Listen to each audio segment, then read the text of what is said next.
Eh bien, bonjour à toutes et à tous. Bienvenue pour cette nouvelle interview sur KinéoWeb. Alors, ne soyez pas surpris, c'est pas Julien qui apparaît en premier. Comme vous le savez, la communication, c'est aussi savoir surprendre les gens pour percuter. Eh bien, aujourd'hui, c'est Julien qui va passer à la moulinette pour commencer à cette année 2024. Donc, Julien, qui a l'habitude d'être du côté intervieweur, va être du côté interviewé. Donc, le sujet du jour, ça va être comment et quand communiquer sur son cabinet de kiné. Question que se posent beaucoup de praticiens. On cherche des réponses à droite à gauche. Et ben, Julien va nous répondre avec précision. Voilà, bonjour Julien, comment vas-tu? Eh bien, bonjour, merci de m'inviter sur ma chaîne. C'est vrai que ça va être original de passer de l'autre côté du miroir et de voir toutes les questions que tu vas pouvoir me poser sur la communication. Alors, moi, c'est vrai que c'est la communication digitale, particulièrement pour les kinés, pour laquelle je suis formé depuis et sur lequel je travaille depuis 2016 maintenant. Donc, ça fait quelques années et ce sera un plaisir de répondre à toutes tes questions. Bon, le niveau est haut, tu nous as habitués à des questions, donc on va essayer d'être à la hauteur. Alors, selon toi, à partir de quel moment doit-on réfléchir à sa communication lors de la création d'un cabinet de kiné? Ah bah alors ça c'est assez facile. En fait, la réponse simple, c'est le plus tôt possible. En fait, quand on crée un cabinet de kinésithérapeute, on va répondre à un besoin spécifique, on fait une étude de marché, et donc on sait normalement à qui on va s'adresser, quels sont les besoins sur l'environnement, ce qu'on va proposer exactement, qui sont les prescripteurs avec lesquels on pourra travailler. Donc tout ça, ça se travaille au moment de la création de cabinet de kinésithérapie. Va y avoir pas mal d'autres points qui vont être abordés au moment de la création d'un cabinet. Ça va être également l'identité visuelle, par exemple. Et donc, c'est vraiment intéressant de profiter de cette période de création d'entreprise pour mettre en place également la communication, prévoir en tout cas quelle sera la communication, parce qu'il y a vraiment beaucoup d'éléments qui sont en commun quand on fait une étude de marché, une étude de marketing également. Tout ça, ça se travaille à ce moment-là. Et si on ouvre le cabinet, d'ailleurs c'est quelque chose dont je parlais avec un des kinés que j'accompagne ce matin même, qui est du côté de Clermont-Ferrand et qui est en train d'ouvrir un cabinet. Il me demandait justement cette même question. Pour lui, c'était à partir du moment où j'ouvre le cabinet, je commence à communiquer. Mais en fait, à partir du moment où on ouvre les portes et on commence à communiquer à partir de ce moment-là, eh ben, il va y avoir un temps avant que les gens aient le message et viennent à cet endroit-là. Donc, le mieux, c'est toujours d'anticiper. Je lui disais, grosso modo, d'avoir 3 mois d'anticipation, d'être vraiment prêt 3 mois avant pour commencer à communiquer de façon digitale avec l'identité visuelle qui est prête, avec le site internet qui est prêt. Même s'il n'y a pas toutes les photos au début, on peut les rajouter par la suite. C'est pas un problème. On peut prévoir des aménagements euh, pour les mois à venir. C'est quelque chose que je prévois quand je crée des sites internet de toute façon. Donc, c'est le plus tôt possible, c'est le mieux.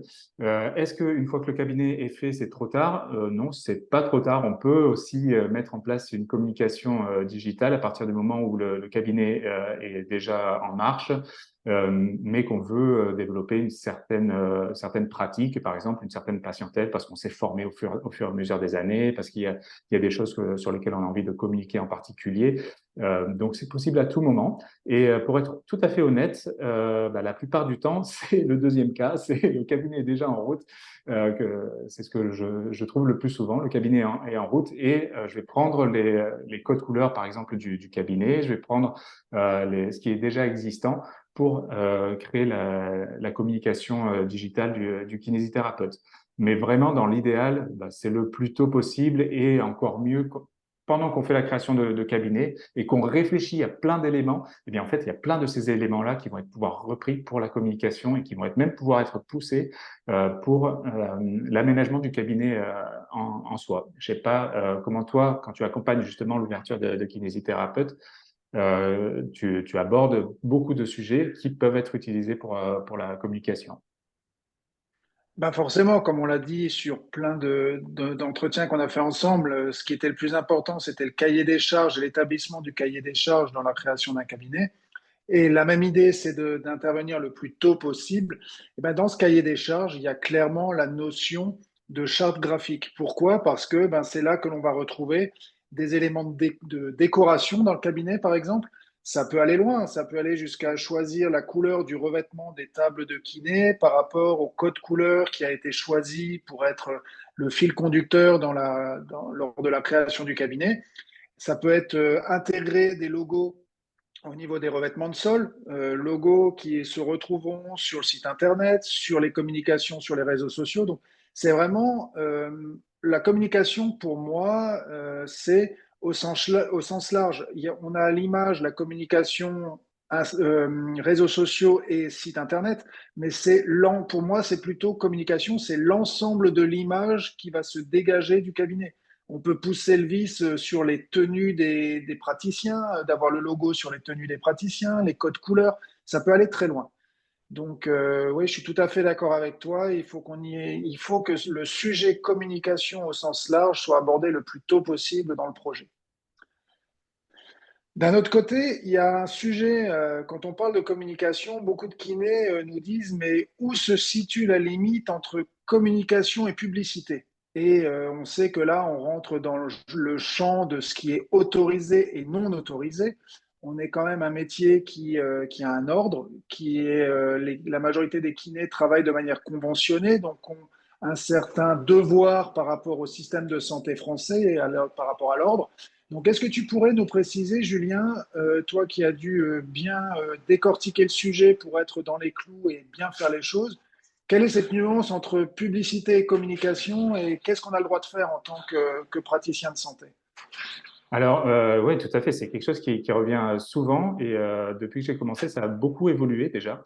Mais là, depuis 2020, en fait, le terme d'interdiction de publicité a été complètement rayé. Donc, il n'y a plus cette interdiction de publicité. Alors, pourquoi ça a été rayé? En fait, ça a été vraiment pour se mettre aux normes d'une directive européenne que ce terme a été supprimé. Alors, dans les faits, la publicité reste quand même très, très encadrée et c'est plutôt le terme de publicité prend vraiment le sens de rendre public. On n'est pas sur la publicité payante, sur les actions commerciales, sur les promotions, tout ça, ça reste interdit. Hein. La kinésithérapie ne doit pas être pratiquée comme un commerce. Et donc ça reste toujours formellement interdit de communiquer quand on est inscrit à l'ordre des kinés, hein, que ce soit d'ailleurs pour l'activité conventionnelle ou hors convention, à partir du moment où on a le titre de kinésithérapeute, qu'on est inscrit à l'ordre, c'est vraiment très encadré.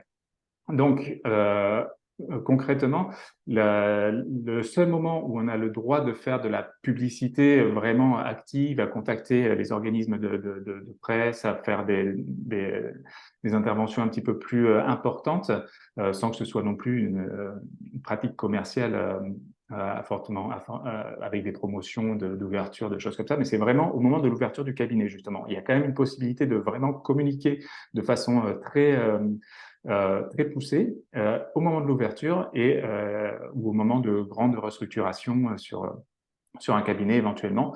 Mais c'est vraiment à ce moment-là où on peut faire des grosses communications et ensuite, ça va être plutôt de l'information sur par exemple, au niveau de la santé, sur la prévention, sur l'éducation à la santé, sur ce genre de thématiques. Et là, on est quand même vraiment libre de parler de beaucoup de choses. Donc voilà, le terme de publicité interdite a été supprimé. Dans les faits, la publicité payante reste interdite. Les actes promotionnels sont également interdits. Par contre, il y a quelque chose qui est apparu fin d'année dernière, début de cette année en fait, et qui valorise vraiment le fait de positionner le kinésithérapeute comme communicant. Et je vais citer cette phrase parce qu'elle est vraiment en première page des recommandations du CNO pour la communication digitale, pour la communication du kiné en général. C'est communiquer, valoriser sa pratique et sa profession, transmettre et relayer des messages de santé publique, participer à l'éducation thérapeutique de la population par tout moyen, c'est une part importante de l'exercice de la kinésithérapie, profession qui ne cesse de se renouveler depuis sa création. Donc, là, on est vraiment sur l'ordre des kinésithérapeutes qui parle aux kinésithérapeutes en disant positionnez-vous effectivement comme communicant de santé, pas n'importe comment, hein, c'est bien dérouler ensuite ce qu'on peut faire, ce qu'on ne peut pas faire, même s'il y a des fois des choses qui sont un petit peu floues encore.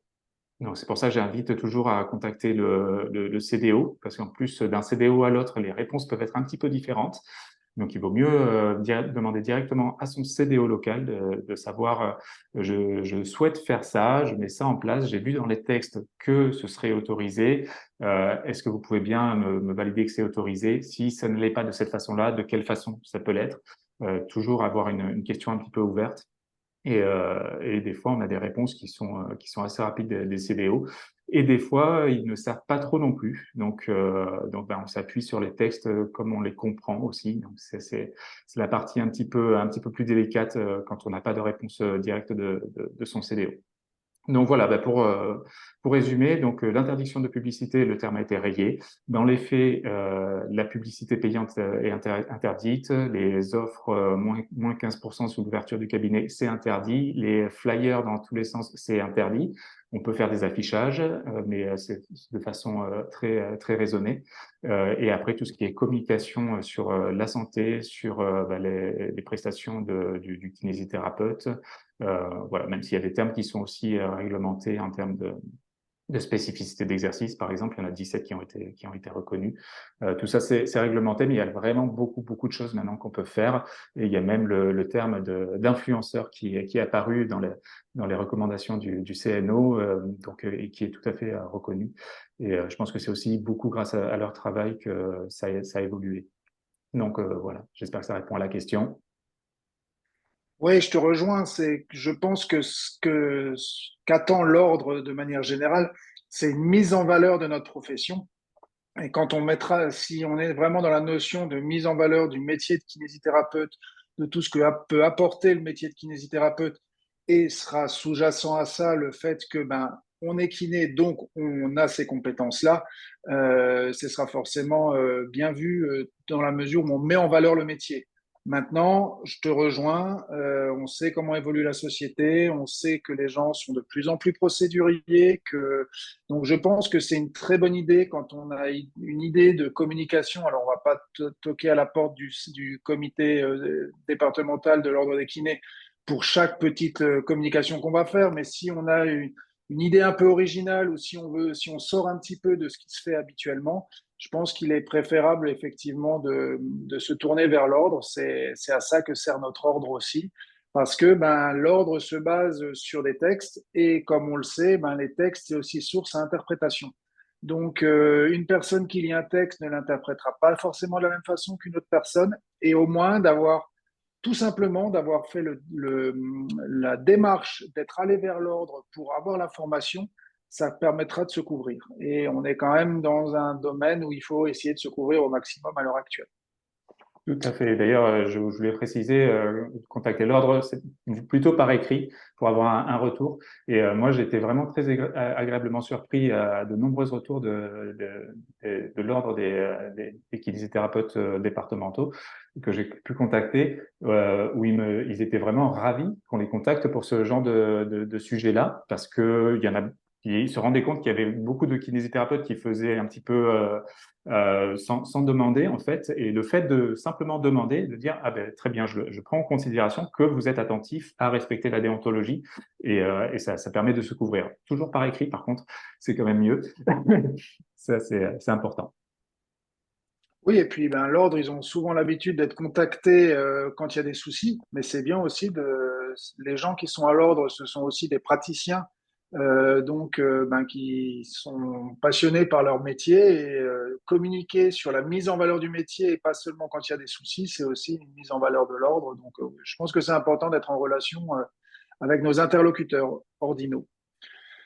Alors, question suivante, Julien, parce qu'on continue à te passer à la moulinette. D'après toi, comment se passe la communication auprès des partenaires locaux? Alors, pour les partenaires locaux, c'est intéressant d'avoir des outils de communication digitaux, mais vraiment, c'est pas la partie de communiquer auprès des prescripteurs, par exemple, ou de différents acteurs locaux.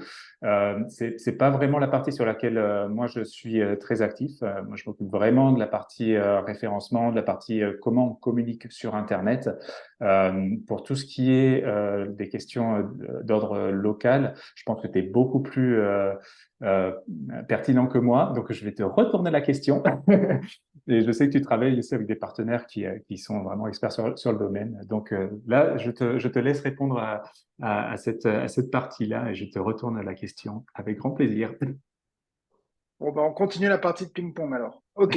Ben oui, effectivement, c'est important quand alors à la fois quand on s'installe, mais quand on crée aussi des modifications dans son cabinet, quand on amène des nouveaux éléments, des nouvelles spécificités, forcément, et c'est important de communiquer auprès des prescripteurs. En tant que kiné, on travaille sur prescription médicale.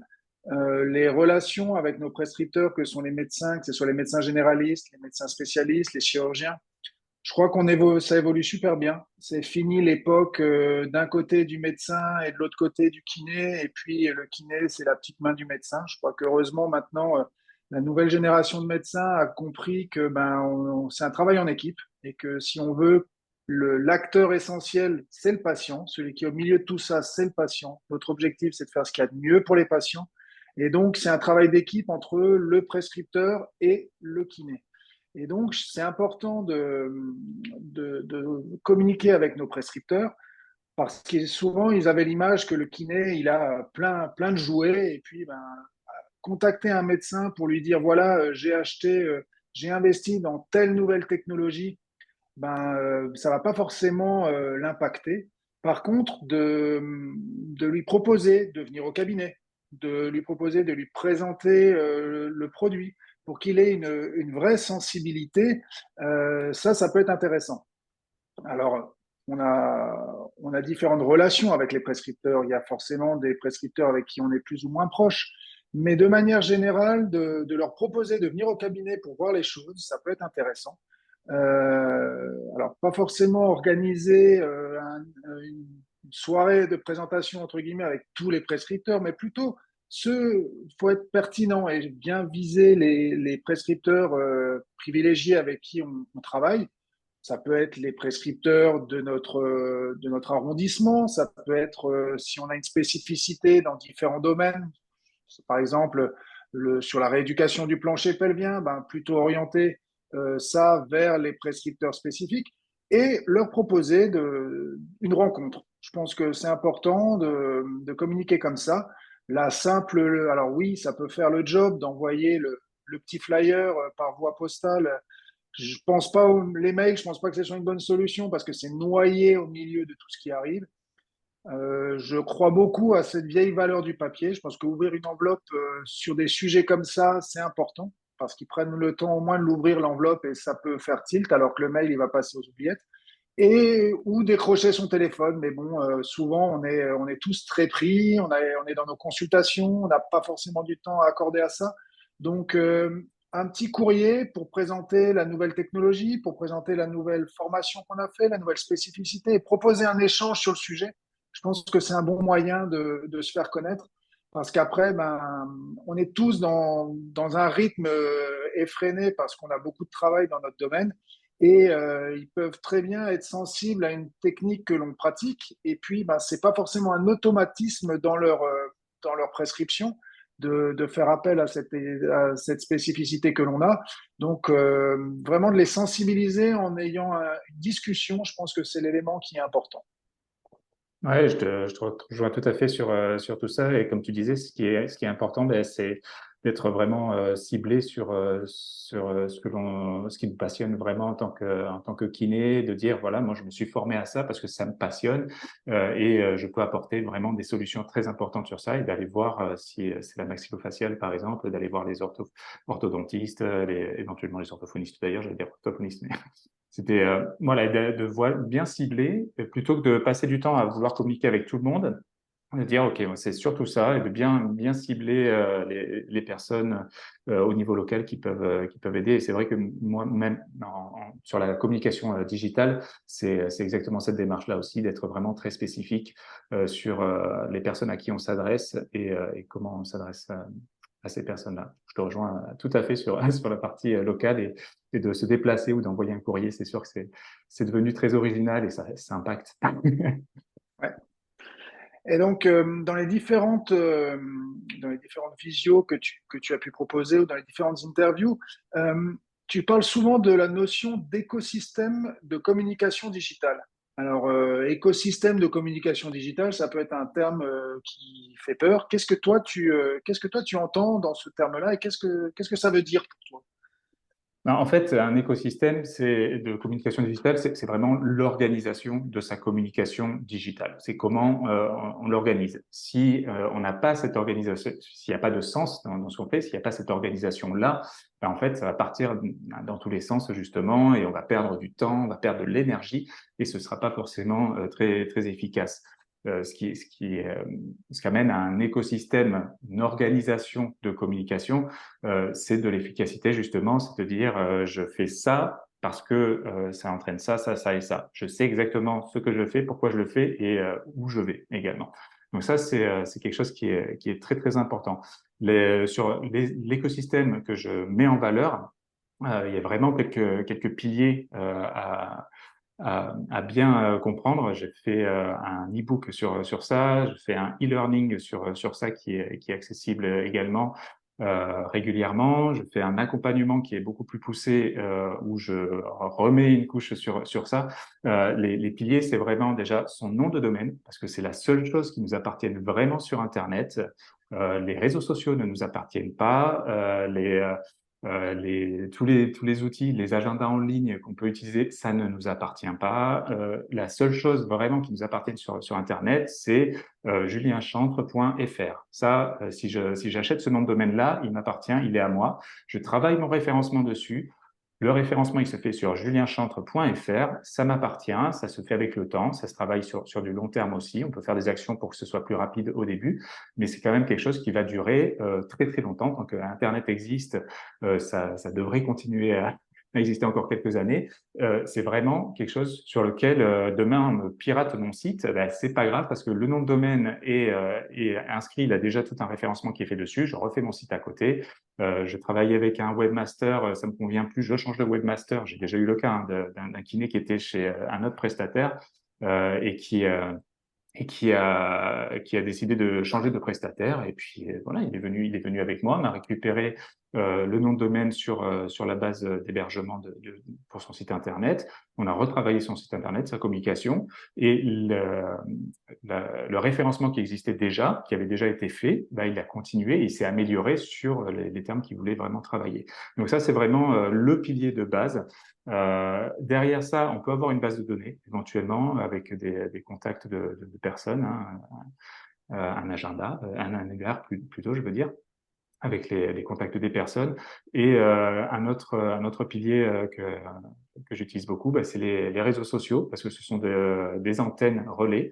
Donc, la partie référencement se travaille sur le nom de domaine, mais pour que le référencement soit vraiment optimal, il faut qu'il y ait du trafic sur son nom de domaine. Et pour ça, bah, les réseaux sociaux sont vraiment les outils idéaux. Après, on peut utiliser d'autres outils comme un agenda en ligne pour prendre des réservations, mais il faut être bien clair sur les objectifs de chaque outil qu'on utilise. Les réseaux sociaux, ce sont des antennes relais. Les agendas de réservation en ligne, ça ne travaille pas le référencement, ça travaille la prise de réservation en ligne.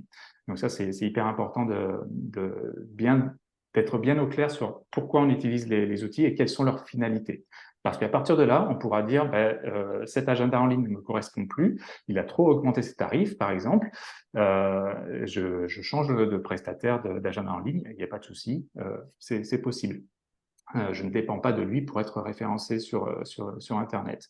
Mon site Facebook a été piraté, bah c'est pas grave, je recrée un compte. J'ai tous mes contacts de toute façon qui ont été importés sur ma base de données euh, à partir de mon site Internet.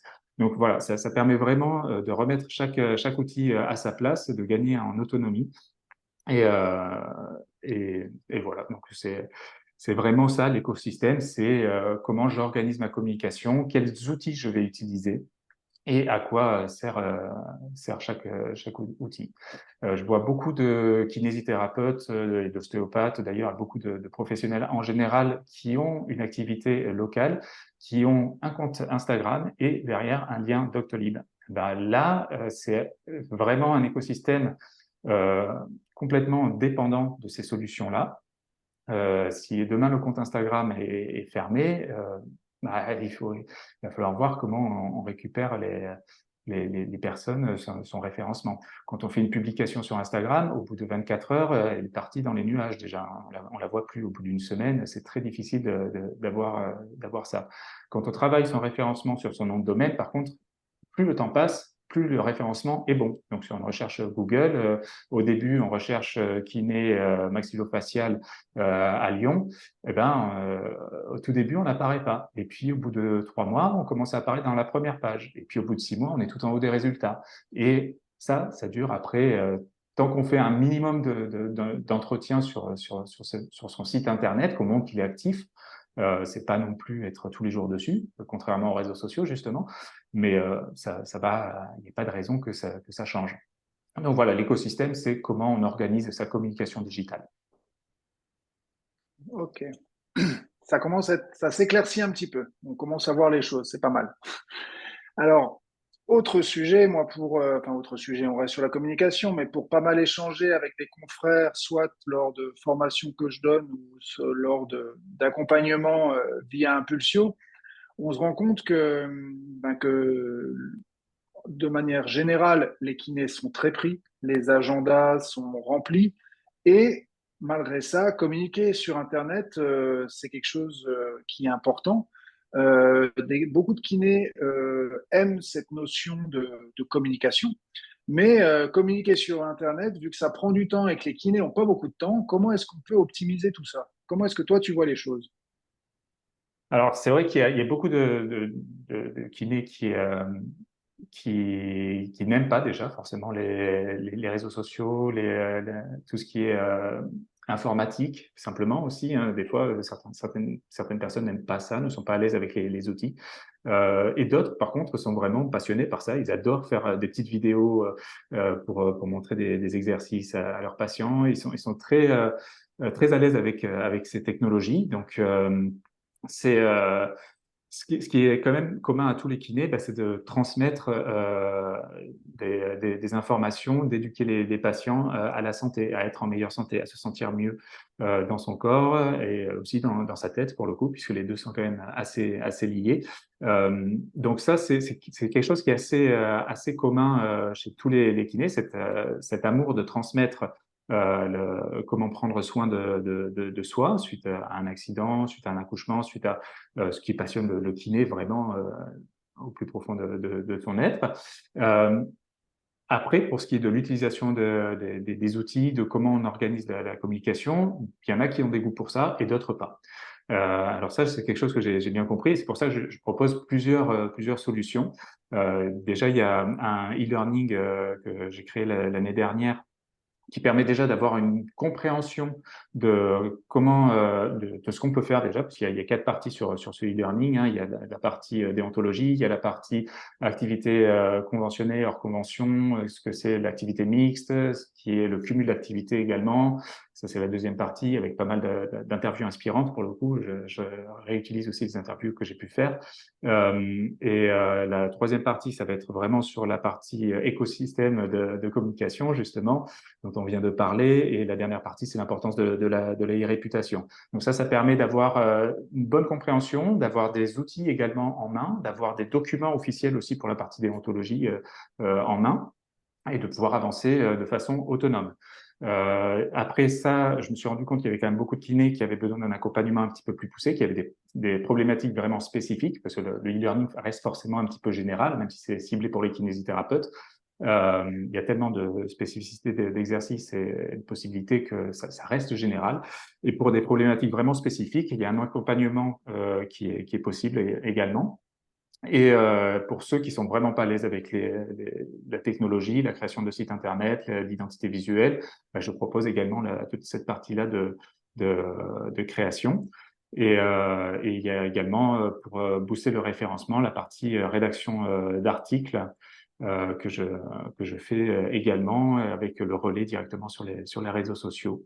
Donc voilà, c'est plein de services différents qui permettent au kiné finalement de dire ben, je veux ça, tu t'en occupes, moi je m'occupe de mes patients. Pour la partie rédaction d'articles, là par contre je renvoie quand même l'article rédigé parce que ce sont des articles à caractère médicaux, c'est pas n'importe quoi, on peut pas dire n'importe quoi n'importe comment, même si je fais beaucoup de recherches. Je ne suis absolument pas omniscient sur toutes les spécificités des kinés, donc ça, je rédige l'article et après le kiné le corrige. Donc c'est un travail de relecture, ce qui prend beaucoup moins de temps que la partie recherche de mots-clés, rédaction et tout ça. Donc voilà, ça permet de gagner du temps et d'être efficace. Bah, comme on a pu le voir sur pas mal d'interviews sur KinéoWeb, en fait, le résumé, c'est qu'on peut faire les choses soi-même, oui. Ce sera très certainement bien fait quand on le fait soi-même parce qu'on y met de la passion. Mais malheureusement, il n'y a que 24 heures dans une journée. On est déjà très, très pris par notre soin. Donc, ben, de faire appel à un pro de la communication, comme faire appel à d'autres professionnels dans les différents domaines qui interviennent pour le cabinet de kiné, c'est se libérer du temps praticien. Voilà. Donc, si on a envie d'avoir du temps praticien, d'avoir un peu de temps pour soi quand même, parce que si on veut être, on en revient toujours au fait que pour être des bons soignants, faut être bien, faut être serein. Il faut réussir à gérer tous ces éléments-là, et le temps est précieux. Donc, c'est sûr que faire appel à des professionnels dans les différents domaines fait gagner du temps.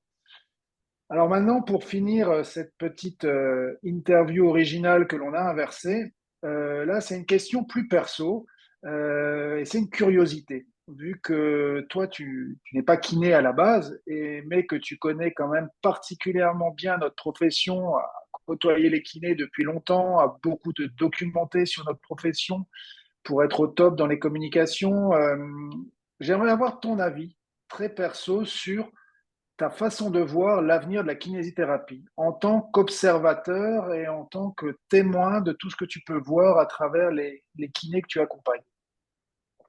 Ah, c'est vrai que ça n'engage que ma vision des choses. Ce que je remarque en termes d'avancer sur la communication digitale, je le mentionnais un petit peu tout à l'heure, c'est que vraiment il y a des belles évolutions à ce niveau-là, et je vois vraiment que maintenant l'ordre fait en sorte que ce soit bien écrit noir sur blanc, que le kinésithérapeute est un communicant et doit se positionner, enfin ça fait partie de son métier de se positionner en tant que communicant. Et ça, c'est quelque chose qui n'était pas marqué noir sur blanc. C'était plutôt l'ordre qui faisait les communications sur tout ce qui était lié à la kinésithérapie. Mais là, depuis cette année, c'est vraiment marqué. Et je pense que c'est quelque chose qui va continuer de se développer.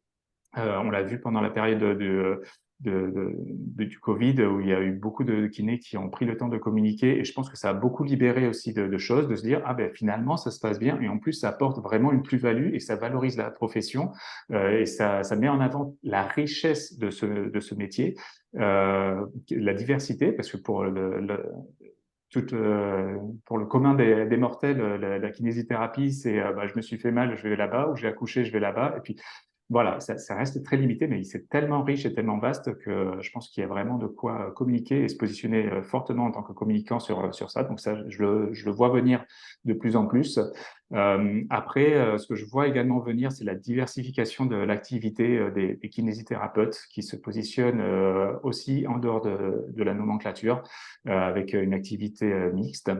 Et moi, ce que je ressens après, ça reste encore une fois que mon avis, c'est que bah, ça permet à la fois de valoriser financièrement bah, toutes les formations que font les kinésithérapeutes tous les ans, l'expertise des kinés, hein, qui s'améliore vraiment d'année en année. C'est quand même un métier qui évolue très très bien. Et ça permet de valoriser un petit peu tout ça, tout en gardant la partie soins remboursée par la sécurité sociale. Donc, rester accessible, ça c'est hyper important. C'est vraiment quelque chose qui importe à 99,9% des kinés, c'est de rester accessible. J'entends souvent, mais je veux pas dire non aux patients. En fait, oui, c'est pas une question de dire non, c'est une question de pouvoir continuer à les accompagner pendant longtemps, parce que si on fait des journées de 10, 11 heures tout au long de sa carrière, et il y en a beaucoup pour qui c'est comme ça, en voyant des patients toutes les 30 minutes, parfois c'est 20, mais enfin, des fois ça s'enchaîne, c'est pas étonnant qu'il y ait, avec des charges qui augmentent, avec des revenus qui stagnent, donc finalement ils baissent par rapport au pouvoir d'achat. Il y a un moment où il y a beaucoup de burn-out aussi qui se font sentir dans la profession, et voilà. Donc ça permet pour moi de diversifier son activité, ça permet de ralentir cette médecine à deux vitesses qui se met en place depuis 20 ans, hein, et c'est pas la faute des kinés, je pense que c'est plutôt des décisions politiques derrière. Ça reste mon avis encore une fois, donc je vais peut-être pas me faire des amis là-dessus, mais en tout cas, c'est ce que je vois depuis 7 ans maintenant, enfin même avant, puisque ma femme est kinésithérapeute, c'est comme ça que j'ai commencé à m'intéresser à ce milieu-là, et elle me le disait aussi clairement. Donc il y a un moment où la réalité du terrain, c'est que les charges augmentent, c'est que les revenus n'augmentent pas aussi rapidement. Et donc, comment on fait avec tout ça? Pour continuer à maintenir des soins de qualité auprès des patients, il y a cette possibilité-là que je vois de plus en plus. Très bien, merci pour cette interview. Tu t'es bien débrouillé de l'autre côté, c'est pas mal. Merci, c'est vrai que c'est pas évident. Et en tout cas, merci à tous pour avoir suivi ce nouvel épisode de Kinéo Web. Et puis, à très bientôt. Eh bien, merci d'avoir suivi cette vidéo jusqu'au bout. C'était encore une fois un immense plaisir de faire cette interview. Je te laisse aimer, partager, commenter et bien sûr t'abonner. Et surtout, n'oublie pas, ensemble, valorisons votre expertise.